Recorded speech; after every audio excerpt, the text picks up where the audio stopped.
Hanover Square Press and Harper Audio present Hurricanes, a Memoir by Rick Ross with Neil Martinez-Belkin. Performed by Guy Lockard.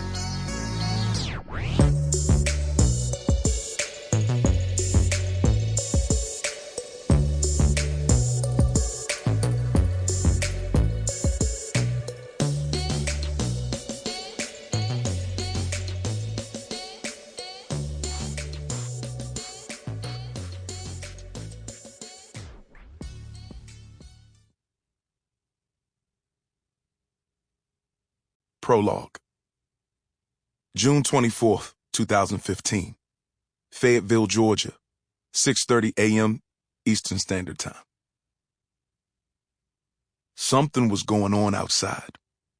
The Dobermans were barking. I rolled out of bed and walked to the foyer.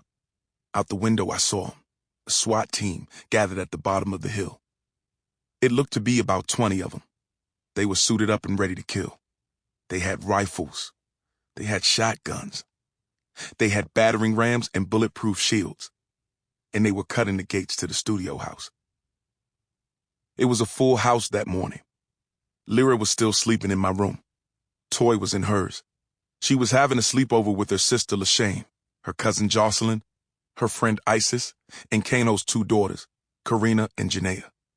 Black was in his room. Slab was on the couch in the living room.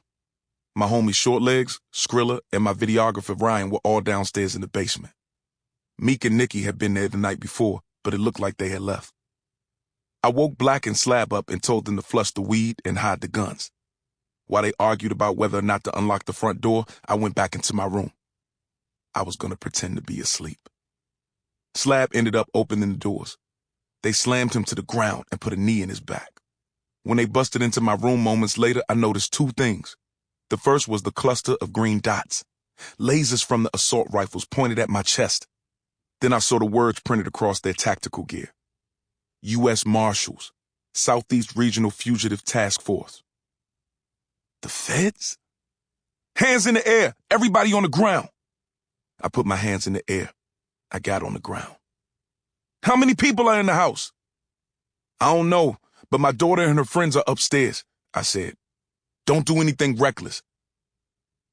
Room by room, they started rounding everybody up. When they went downstairs, Shortlegs wouldn't come out from the corner of the basement he was tucked away in. He seemed unfazed. They had to throw a flash grenade at him to get him to come out.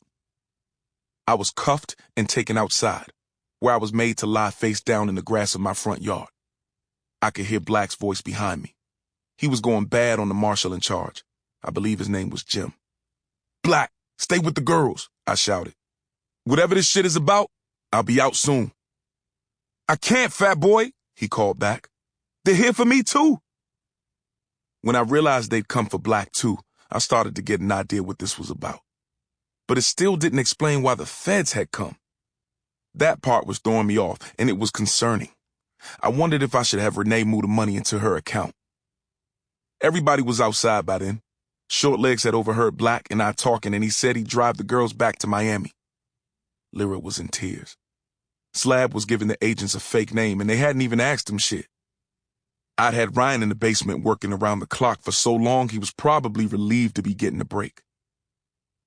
2 of the marshals snatched me up off the ground and escorted me down the driveway. As we made our way, I looked back at Toy. She was in shock. She didn't know what was happening, but Kano's daughters did. 3 years earlier, their father was taken away by the feds.